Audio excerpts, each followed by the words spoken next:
Well, welcome to another session. Today I am going to talk about the power of words, the impact words have in our lives, the life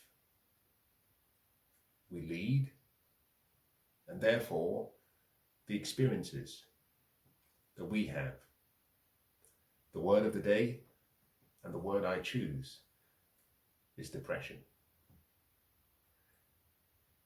Over the past few days, I have um, I have found myself pondering on the death of Twitch, someone I never knew, someone who prior to his death I had never heard of, and even prior to receiving information about his death from a friend, I had no knowledge of his sphere of influence.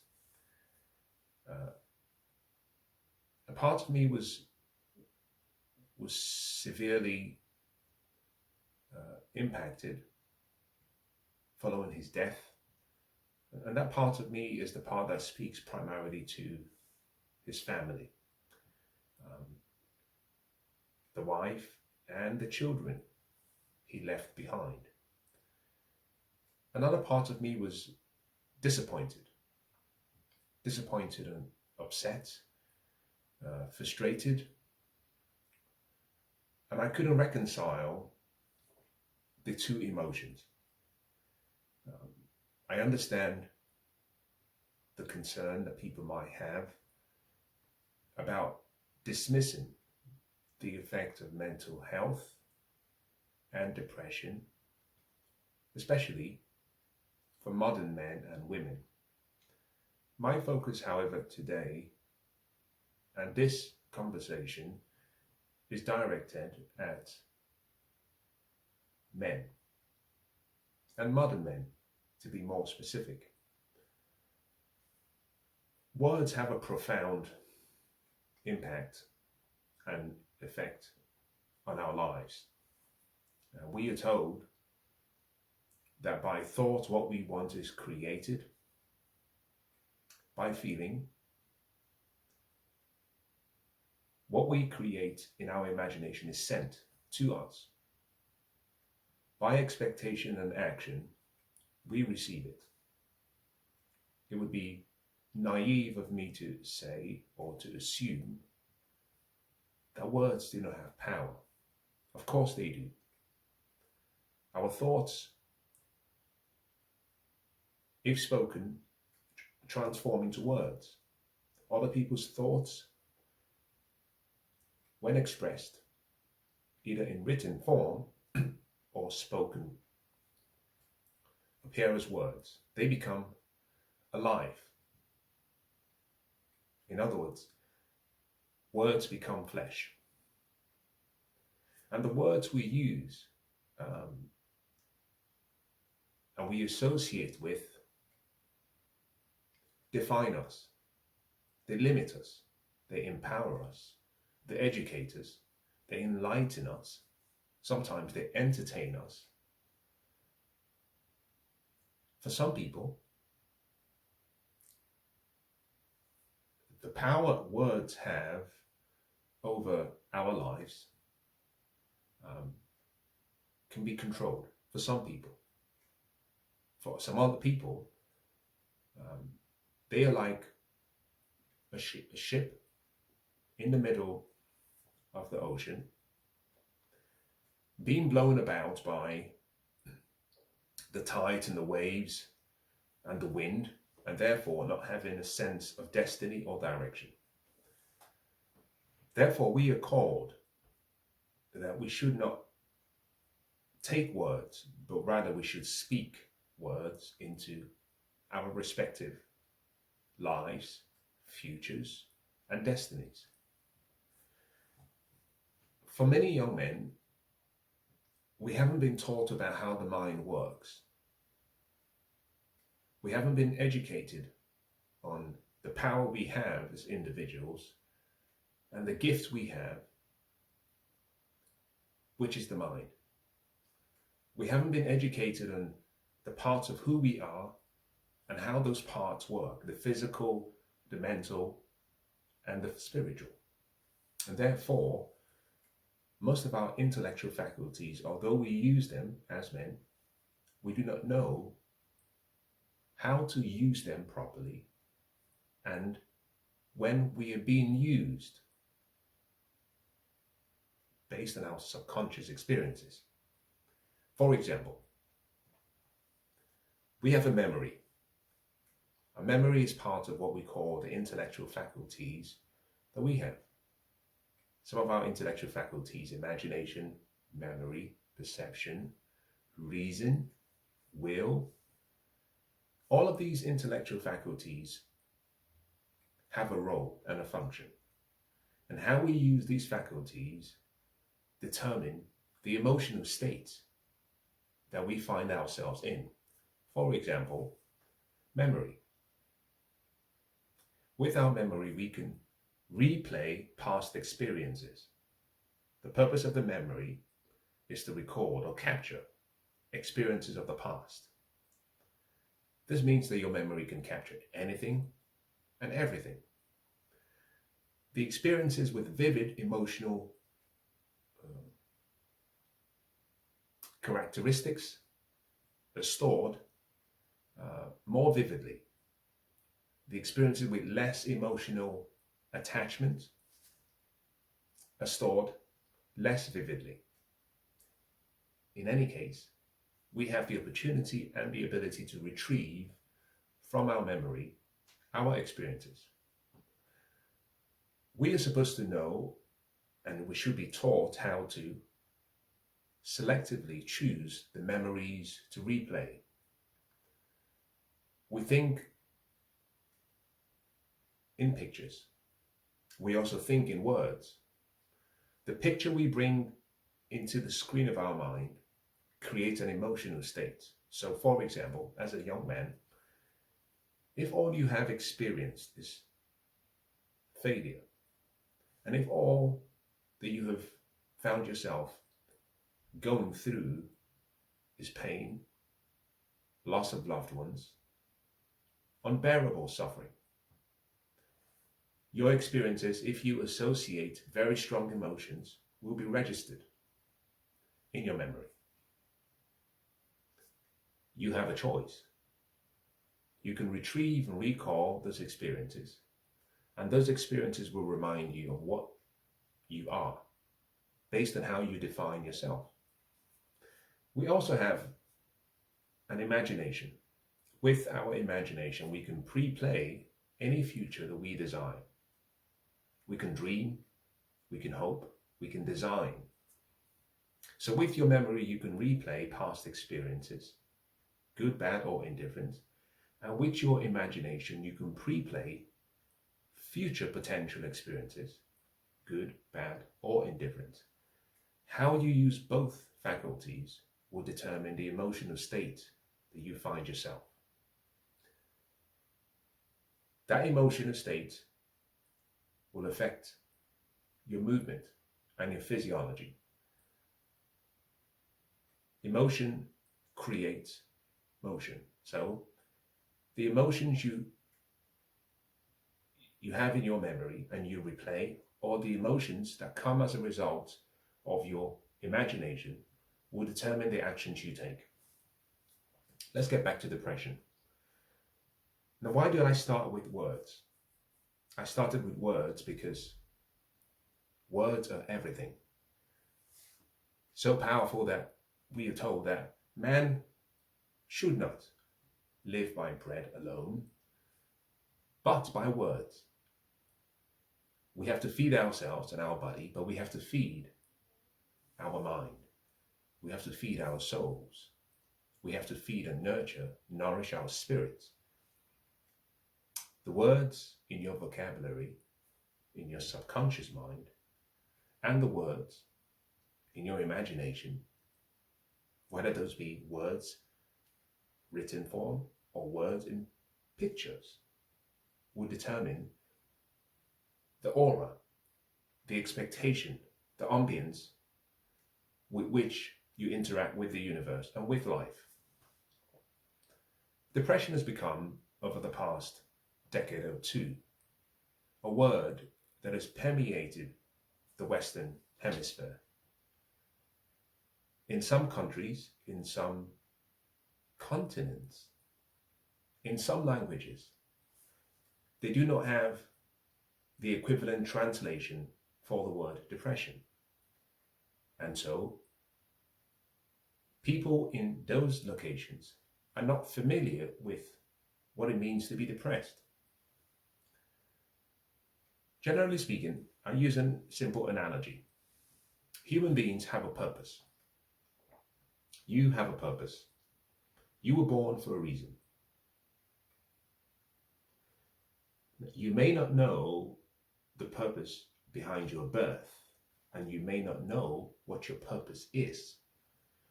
That ignorance does not diminish or dilute the fact that there is something unique, special about you. As part of your purpose, there is a birth and there is a death. You're born and you die. At the point of your death, you have achieved or you have failed to achieve your purpose. In between both periods, we call time. That time manifests itself to us in seasons. The seasons of life come with their various palettes of colors. Currently and presently, we are in the middle of winter. It's cold, it's icy, it's snowing. However, spring is coming, and when springs come, the flowers start to blossom, and then summer will come, and then autumn will come. This is seasons of life. So the one thing we are guaranteed is that there will be harvest time and sowing time, seed time and harvest time, the seasons. Some seasons appear to be much darker and some seasons appear to be much lighter. So there will always be darkness and there will always be light. And at the end of both, we call that a new day. So many days, we call that a season. So many seasons, we call that a year, a period. The point of what I'm trying to say is even seasons have a purpose. Now, if the seasons, and recognizing the seasons, in those seasons, we have the sun, we have the rain, we have the stars, we have the moon, we have the trees. They all have a purpose. One to provide light in the daytime, the other to provide light in the nighttime. One to provide vegetation, and in the midst of all of these beauties, we have human beings. We also have a purpose. The fish in the sea has a purpose. The bird that flies has a purpose. When you are in your purpose and you are in the environment that you should be, you have peace, there's joy. Now there will be challenges, but you are in what we call spirit. You are inspired. You are in spirit. And therefore you're fulfilling your purpose. Everything has a purpose. There is a purpose behind your life. And as a young man, one of the most important days of your life should be the day you find out what that purpose is. But you have to understand that that is the most important pursuit of the human species, to discover our why, our reason for being, In pursuit of that purpose, you were always in a place where you were preparing for that ultimate purpose. This simply means that there are two aspects to your purpose. There is understanding your purpose, and there is living a purpose-driven life. In other words, when you've discovered your purpose and you start to live in that purpose, you are in purpose. On the pathway to discovering your purpose, you should be living a purpose-driven life.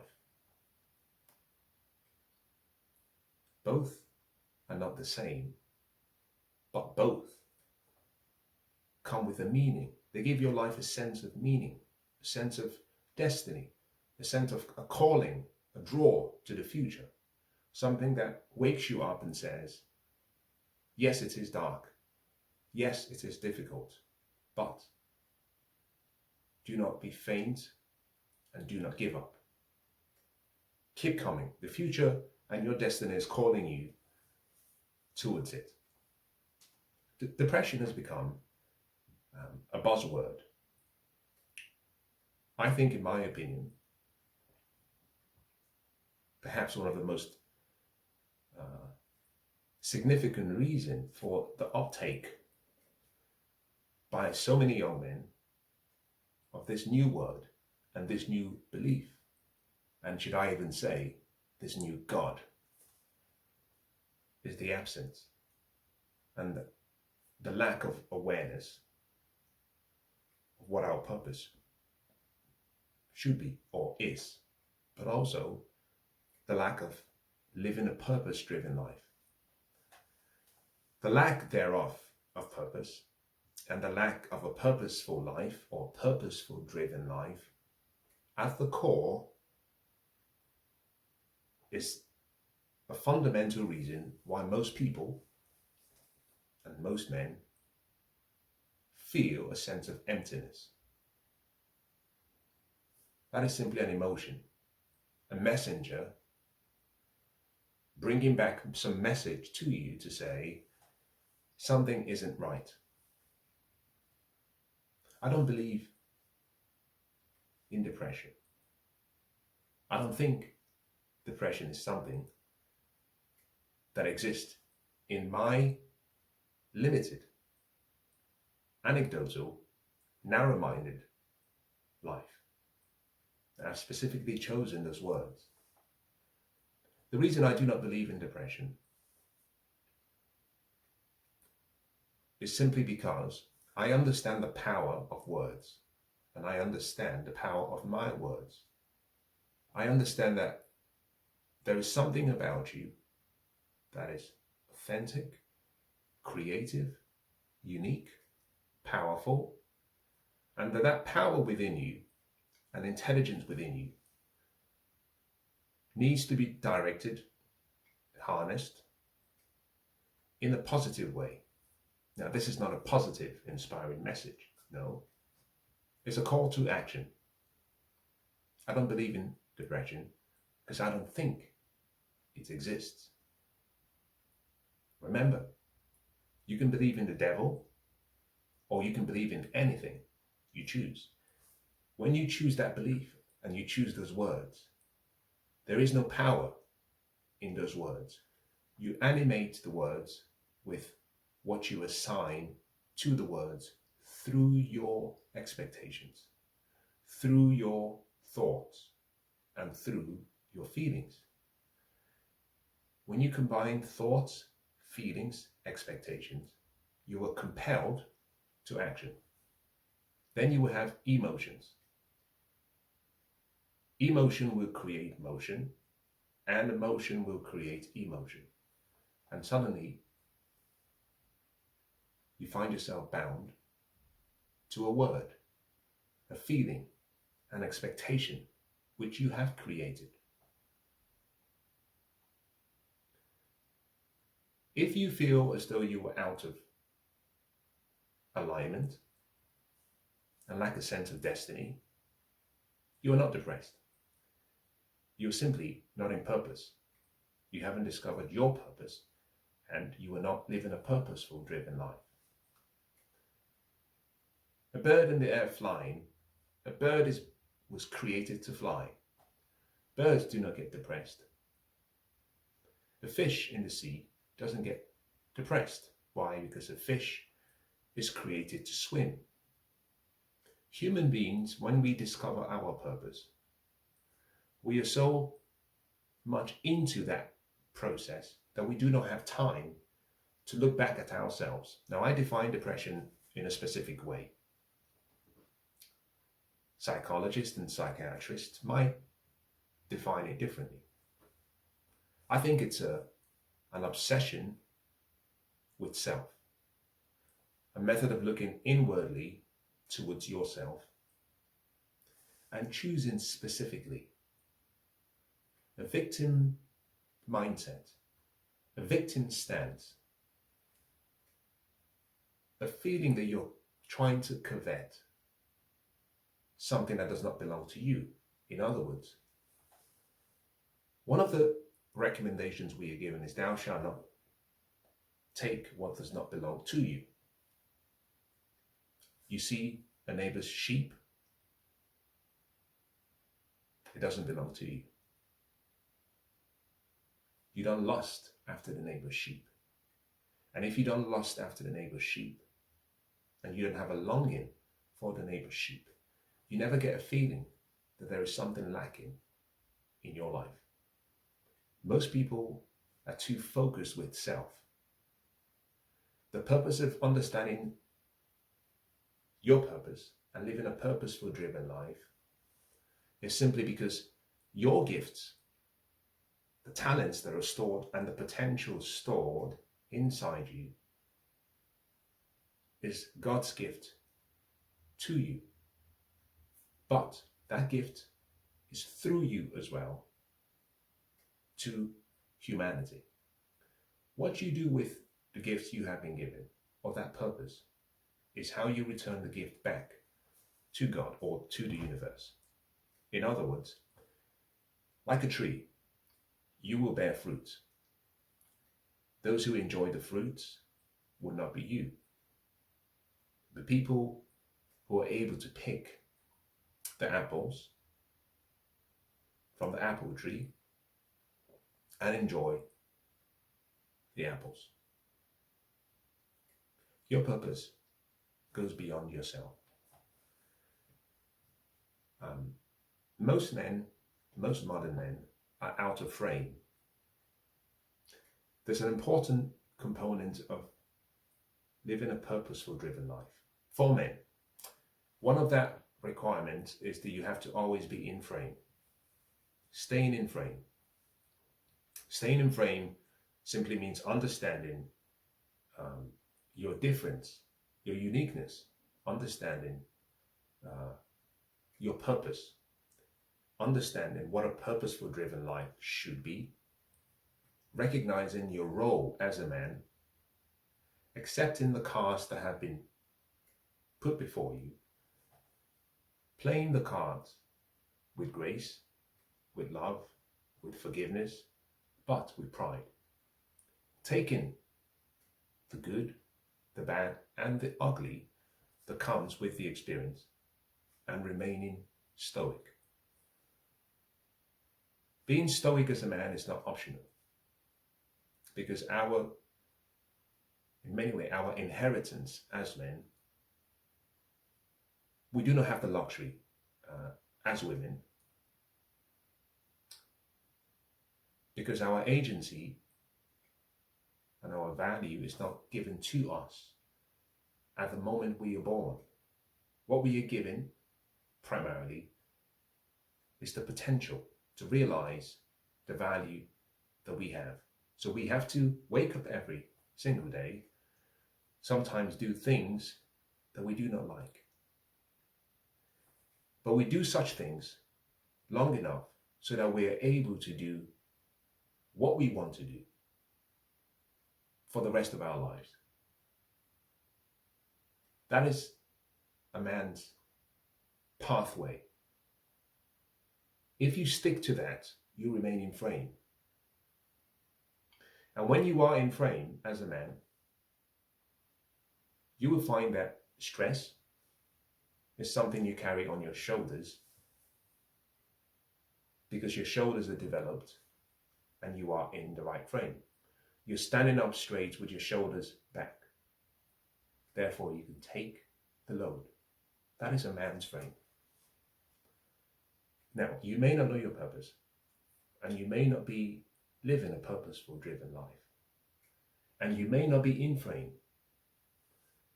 But despite these three inadequacies, you can still make it through as a man, providing you remain within the pack. In the modern society, we have become so selfish as men, so much so that we say that we do not need the pack. We conflate ourselves with lions and animals from the wild that hunt alone. We are social animals. Men, you need the pack. When you leave the pack, you become vulnerable. So you can be out of purpose, not living a purposeful driven life, out of frame, but if you stay within the fold of other good men, strong men, you're supported by the shoulders of the other men. The load is distributed. I have found that a lot of men who say, I am depressed, at the core, when you go through the first three items I have mentioned, lack of purpose, lack of a purposeful life, lack of any meaning in life, not having the right frame, what I found is that you are alone. And if you are alone as a man, you are vulnerable.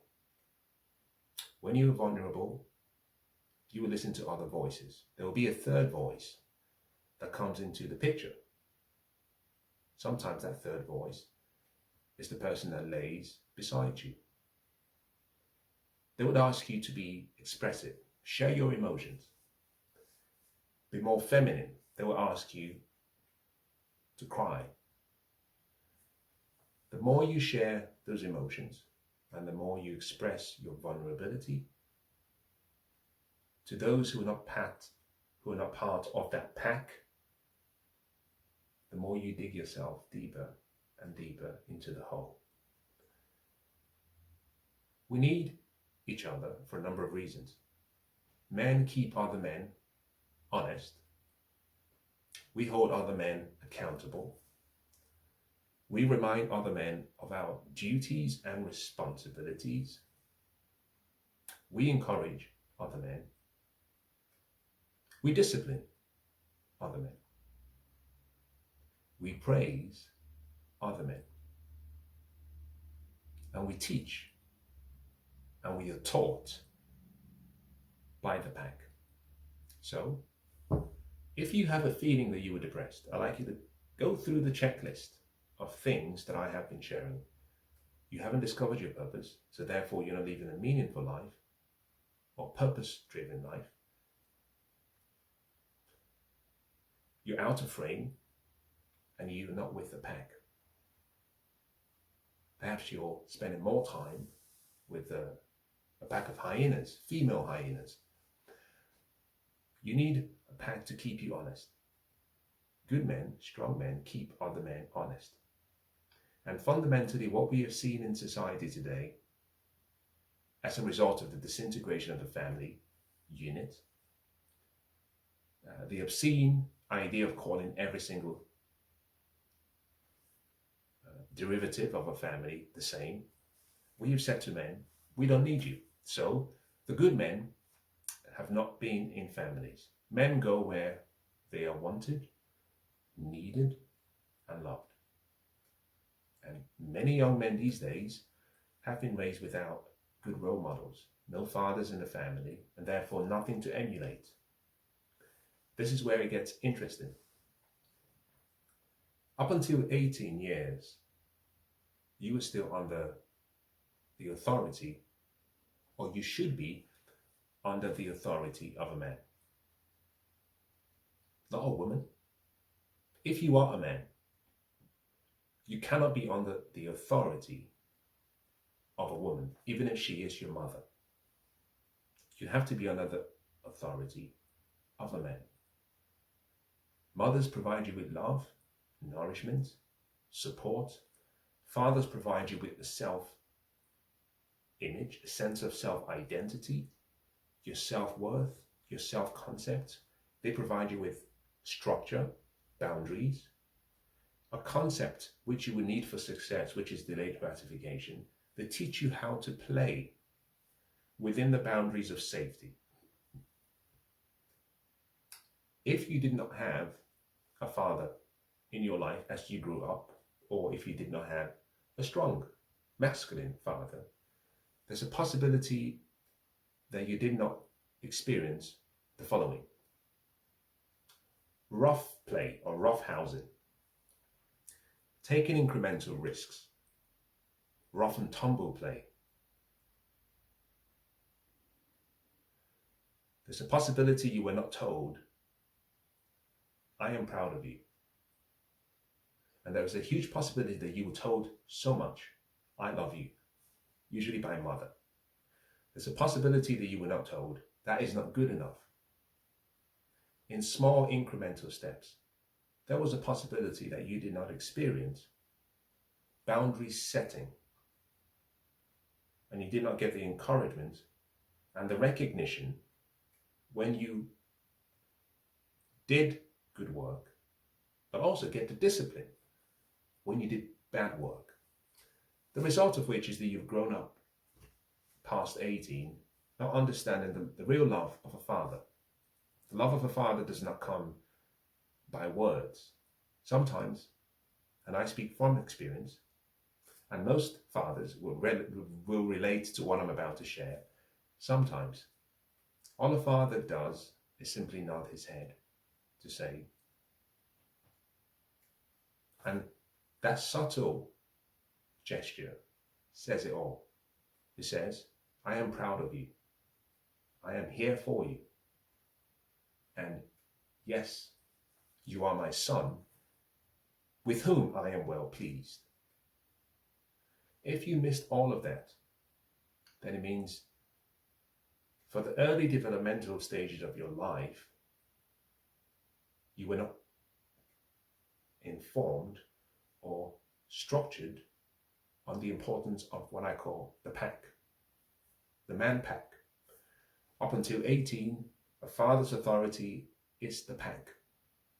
As you turn 18, you hold on to father's authority and influence, but you start to choose other people wiser than you, more knowledgeable than you, more intelligent than you, ideally older than you, as mentors, role models, influential people, people you aspire to. And at the same time, you have your peer group, but they do not hold you accountable just yet. And as you grow into your manhood, you will find that there will be things you learn from other men who are part of your pack that father did not share with you, because father could not give you everything. There will be things you learn, things you unlearn, and things you relearn. One of the important things you will have to learn is how to be stoic, how to know your role amongst the family, in a community, in a society, and in a nation. You will understand the importance of being chosen, being destined, being called, and then being sent. If you miss all of that, you will find that you're out of frame and out of place. I take a fish out of water and I hold it in air for 2 minutes. It dies. Just before it dies, I put it back in water. It comes alive.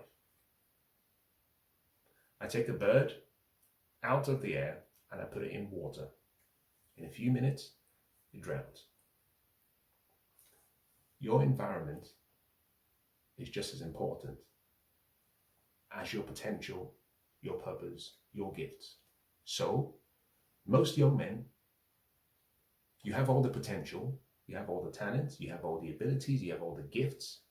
Sometimes you might even have the relationships, but you are in the wrong environment. You're drowning, not because life is hard, not because you're depressed. You're drowning because you do not know your purpose. If you know and when you know your purpose, you will know the environment that you should be and where you belong. Now let me move to what I call a man's path. A man's path is no different to what I have shared so far. It's quite simple. You have a purpose, you have a duty, you have an obligation, you have a responsibility, you have sacrifices that you must make. But most importantly, the duty of all men is to finish the race. Let me give you what I think should be the motto you should have every day and for the rest of your life, if you are a man. It comes from the words of someone called Paul.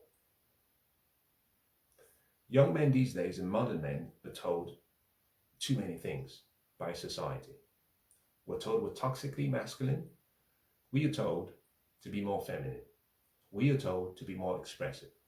We are told that we are not needed. We are told we're not good enough. We are told the whole institution is based on some rigged creation that placed into the institution of life oppression, and we've oppressed all women.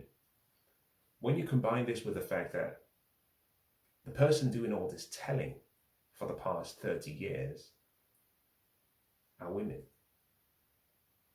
So, you've lost your frame for so many years. The result of which is that you're confused. You're trying too many things. You're chasing too many birds and you catch none. And there is no horrible feeling like coming back after a day's hunt and having nothing to show for that. So most modern men have a picture given to them of an expressive man, funny, humorous, able to dance, able to listen, able to cry with a woman, able to play the role of son husband for mother, because father was never there. When you combine all of these expectations, what you find is that the picture we have is not the picture of a man. It doesn't have the face of a man. So most young boys these days are confused. Now, I want to give you a new face. The face is that of Paul. Now, you can paint this picture as you wish, but I want you to remember these words. Paul said, I fought the good fight. I finished the race, and I kept the faith. As a man, whether you discover your purpose, whether you live a purposeful driven life, if there is one thing I want you to take from this conversation, the expectation that I have of you is as follows. If life is hard, then do it hard. If your life is easier, don't rest easy. Still give your best. But whatever you get as your cards in life, remember the following words. Fight the good fight. Finish the race. And always keep your faith. Never give up. Never give in. And by not giving up and not giving in, I'm talking about giving into the gobblings of imaginings, the words, the distractions. Don't give in to those words. Depression, mental health, unhappiness, feeling low, recognize that your shoulders are built the way they are as a frame for stress, for life, for challenges, for obstacles, and more importantly, for the cross that you have to carry. You will find, as I have found, that there will be periods in your life when you arrive at your Garden of Gethsemane, and to your astonishment and shock, the pressure will be too much, the expectation will be unbearable, the fear will be great, and you will say the same words: Father, please take this cup away from me. In all of my experience, I can tell you one thing: there will be no reply. Not because you are not loved, but because the grace has been made sufficient for you. That shoulder you have, that frame, is strong enough to withstand any pain and any challenge. And you will have to go down from that mount. And an important thing to keep in mind: the closest parts of what you think is your inner circle, the people you confide in, there will be times when, as you walk down the garden, you find them unattentive to your pain and your suffering and your sorrow and your fears. Love them anyway. This is your battle to fight. You must fight the good fight. Your shoulders and your frame are designed for that cross which you must carry. Up the hill, you must go. The one thing I can promise you: whatever cross you are carrying, carry that cross with pride. Never give up, never give in. Keep your eyes on the hill. And as you march on towards your hill, it might be unbearable. Never give up, never give in. When the burden is too much, there will always be a Simon. Someone will come. Some other shoulder will come to support you, but not to relieve you of your responsibility. The other shoulder is there to ensure you get to your hill. Depression is a choice. It's a choice because we get to choose. Life is not a matter of chance, or life is not predestined.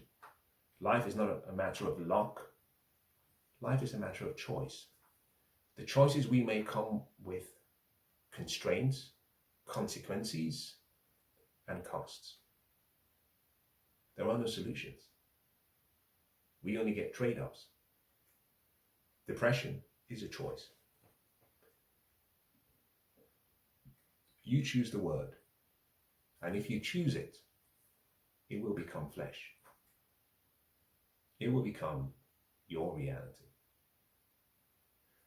The word I am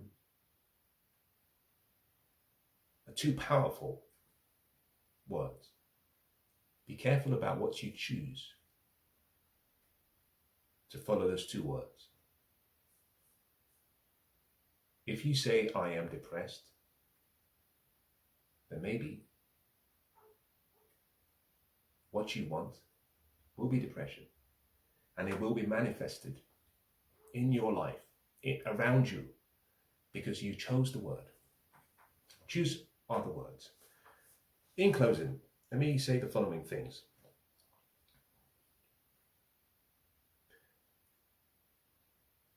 Words are important because they define us.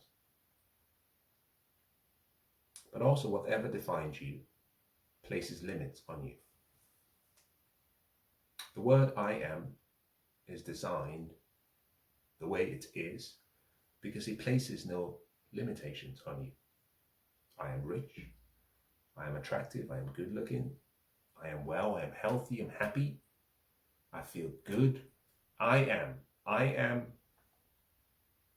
You get to choose, and whatever you place in front of I am, you become.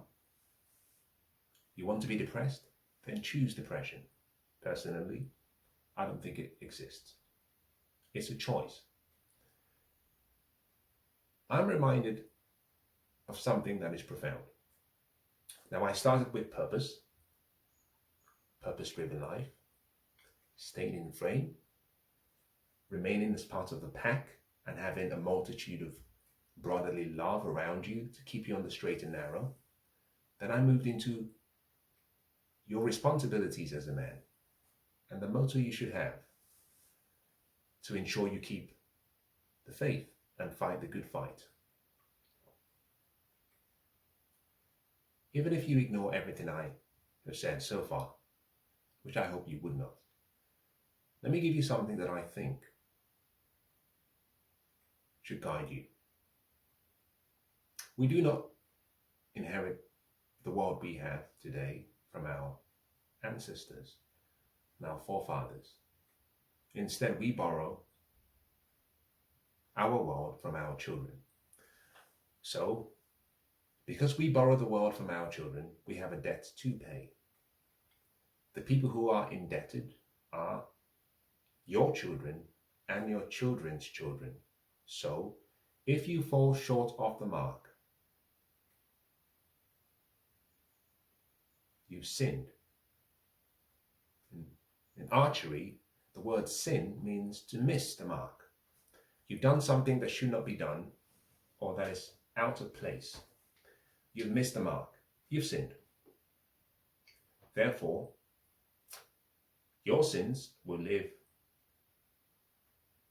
into the third, sometimes the fourth generation of the children from whom you borrowed your world. Here is a question that I leave you with. Are you that selfish, uncaring about the future generation that you will rob them of a peaceful life, of an unburdened experience? Are you so selfish that all you think about is yourself? Looking inwardly, thinking about what's not right and how you are not happy, that's a selfish act. I call it reverse narcissism. Depression, in my opinion, is no different from reverse narcissism. Now, let me make a point which I should have earlier on in this conversation. Are there exceptions to the rule? Absolutely. In my estimation, the people in the West who are genuinely depressed are no more than 3% of the population. There's a people who are genuinely depressed. What I find fascinating, they do not choose those words. The medical professionals are the ones who say, in writing, I think they're depressed. Those people do not even choose those words. Modern men these days are choosing words that even those who are ill or sick refuse to choose.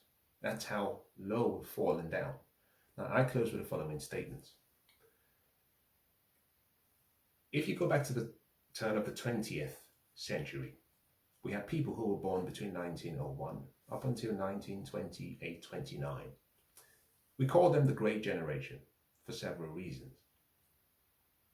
The generation that followed them between 1929 up to 1945, we call them the Silent Generation.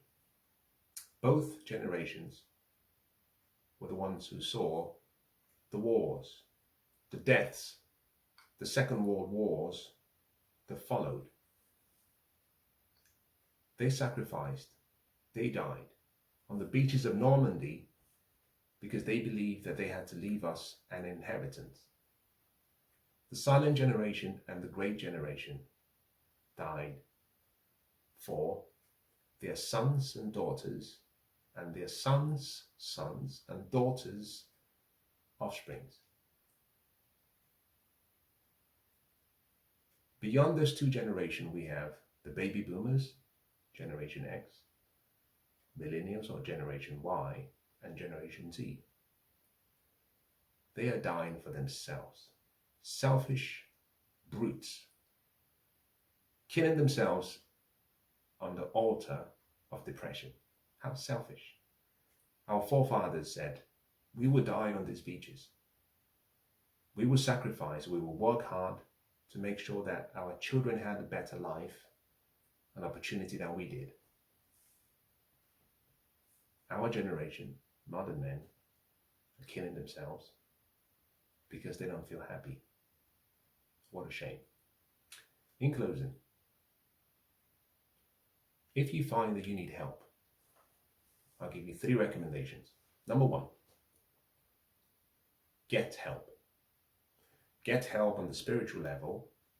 Get help on the mental level by seeking professional help, and get help on the physical level. I give you examples.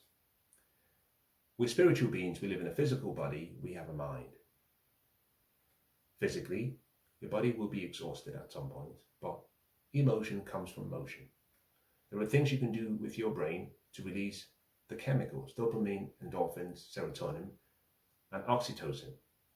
When you feel as though you are not happy, you're constantly releasing cortisol. You can release more dopamine and more serotonin and more oxytocin and more endorphins by exercise. Get a personal trainer. Get someone to help you with your image. Get someone to help you in your relationships. Design a life. Design the life you want, and then lead that life. On the mental side, seek professional help. Go see a psychologist, a psychiatrist. Go see a medical professional, a counselor, someone you can talk to about your struggles. On the spiritual side, we made a huge mistake in the West. We said we could give up God or some transcendental existence. We could displace what we call the hierarchy absolute with literature, art, music, dance, happiness, and fun. If you have been able to do that successfully, more power to you. For some group of people, you need something that calls to you beyond yourself. You need routines, rituals, and you need traditions, directives to follow on a daily basis. Your golden pathway to the life you want is always in the routines and habits you have. Religion plays a part in helping you have such a routine. Islam, Judaism, Buddhism, Taoism, Christianity, you choose. Find something where you're amongst the brethren, people of similar goals, people who can listen, teach you, guide you, and learn from you. And as you choose your religion, you will be drawn to 3 things. To study that religion, which takes you away from the obsession with self, to practice the religion, which guarantees and ensures that you're not always thinking about self. You're looking towards the hill. And number 3, to teach your religion, so that you have the opportunity to pour life into life. Study, practice, teach. Get help. Number 2, assuming you've been able to seek help and you've tried all 3 and there is no success, and you've exhausted all options, it is, after all, your life. I can say it is selfish to take it, but I can't say it is selfish without cause or reason. It is your life. So do me this favor. There are people who you know love you. Now, I'm not talking about people who you love. There are people you know love you. And there are people you love. Go to the people you know in your heart love you. and share with them your struggles, your pain, your suffering. Those people deserve the opportunity to pour life into you. Do not rob them of the opportunity and the joy of trying to intercede on your behalf. Give them time to help you get through your trials and your tribulations. If there is no luck and if there is no success,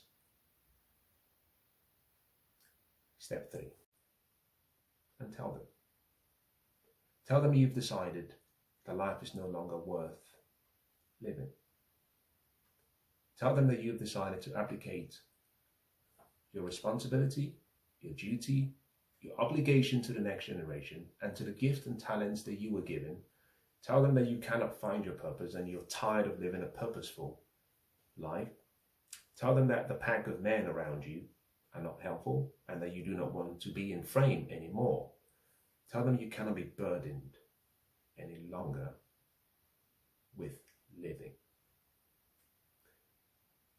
The reason being, I want you to tell them that you want to tell them in person that you release them from any guilt, any pain they may feel, any regret that they might have in their hearts should they discover of your untimely death. Should you choose to leave, be a man about it and do the right thing.